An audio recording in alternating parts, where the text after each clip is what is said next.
Di obrolan kita sangat menarik tentang bagaimana kemudian daya beli, maintaining pemerintah juga untuk middle class kita, begitu ya. Apalagi sekarang tadi Bu Sinta juga bilang bahwa middle class kita sekarang sudah semakin turun begitu ya ke kelas yang di bawahnya. Nah sekarang kalau kita lihat dari sisi apakah keseluruhan kebijakan pemerintah ini memang sudah cukup stabil, sudah cukup oke dalam menjaga stabilitas ekonomi, dan juga sudah cukup pro secara keseluruhan pada dunia usaha, Bu Sinta? Iya.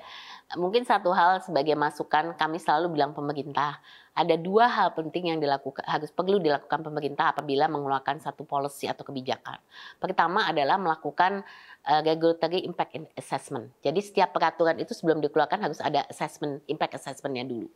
Kedua adalah public-private consultation. Harus ada konsultasi dalam kaitan ini dengan pelaku usaha juga gitu, untuk supaya karena kita akan menjalankan policy tersebut ya. Jadi kita mesti tahu, mesti bisa memberikan masukan. Jadi itu dua hal yang kami berikan masukan kepada pemerintah harus dilakukan sebelum pengeluaran satu kebijakan.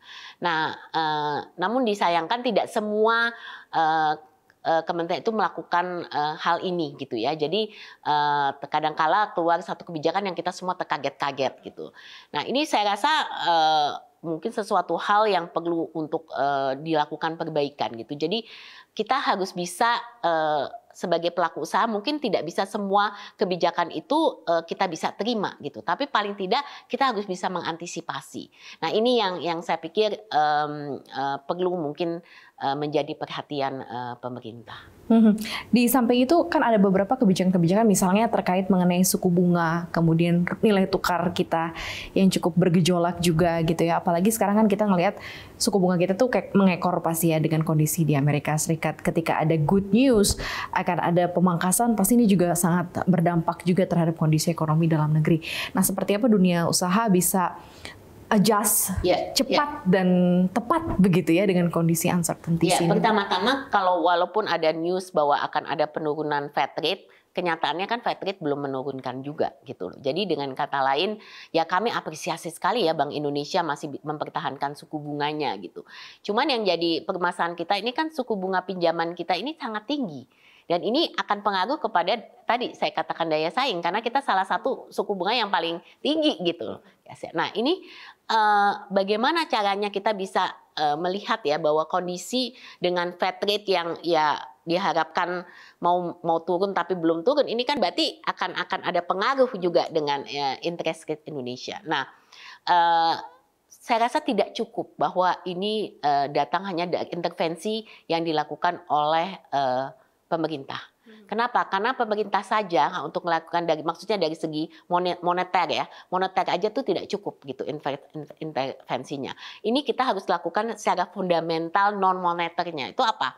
Yaitu kita lihat dari segi ekspor dan investasi. Itu salah satu aspek non moneter yang memang fundamentalnya harus diciptakan gitu loh. Jadi kalau ini kita cuma tergantung dengan intervensi saja itu nggak memadai gitu.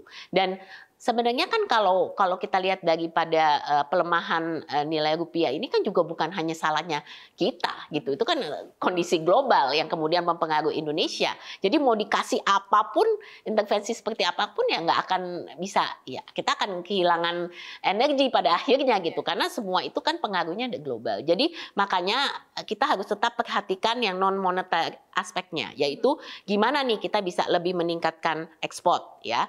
Meningkatkan ekspor itu kan kita terus selalu melakukan diversifikasi ekspor, promosi ekspor. Jadi dari segi pembiayaan, dari segi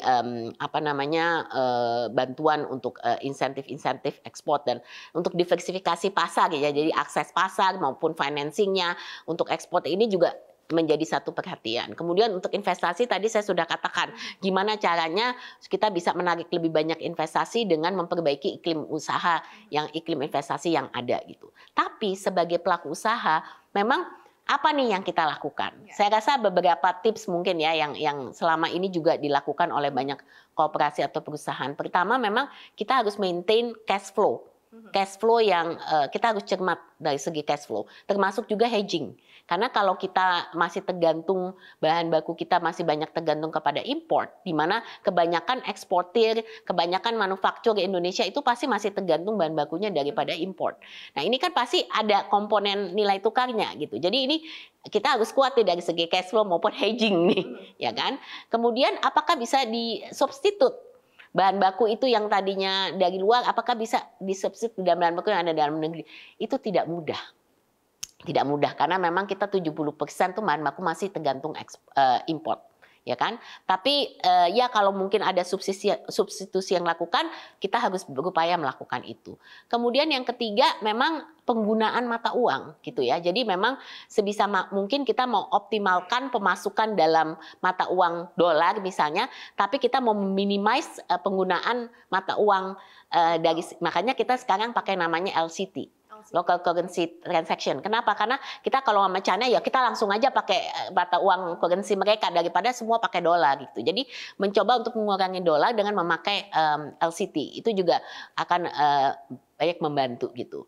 Pada akhirnya kita mesti prudent ya dari segi sebagai koperasi perusahaan kita mesti mengantisipasi dengan kondisi yang ada. Kita lihat juga tekanan terhadap pressure terhadap rupiah ini bisa tetap tinggi. Kita mesti lihat dari dua sisi, dari supply maupun demand. Dari demand-nya juga kita melihat daripada demand baik di dalam negeri daripada ekspor ini juga bisa ada pelemahan, jadi kita harus antisipasi. Paling tidak kita melihat ini masih terjadi sampai akhir tahun mungkin. Ya, akhir tahun mungkin pada saat kita nanti akhir tahun biasanya tuh ada sedikit penguatan gitu. But what's gonna happen next year?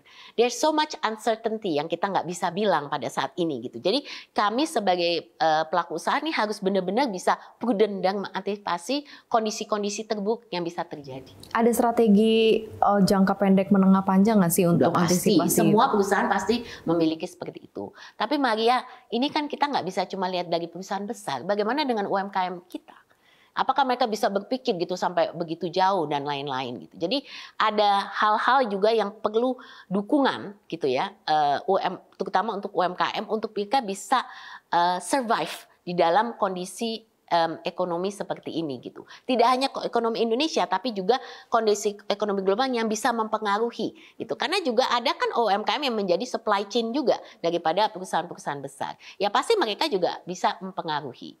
Gitu dengan jenis market sekarang kita ngomongin ada e-commerce dengan ada apa? Ada nggak pengaruhnya? Kita ngomongin illegal import. Begitu besar illegal import membanjiri yang kemudian mempengaruhi mereka juga. Ini semua kondisi-kondisi yang harus bisa diantisipasi.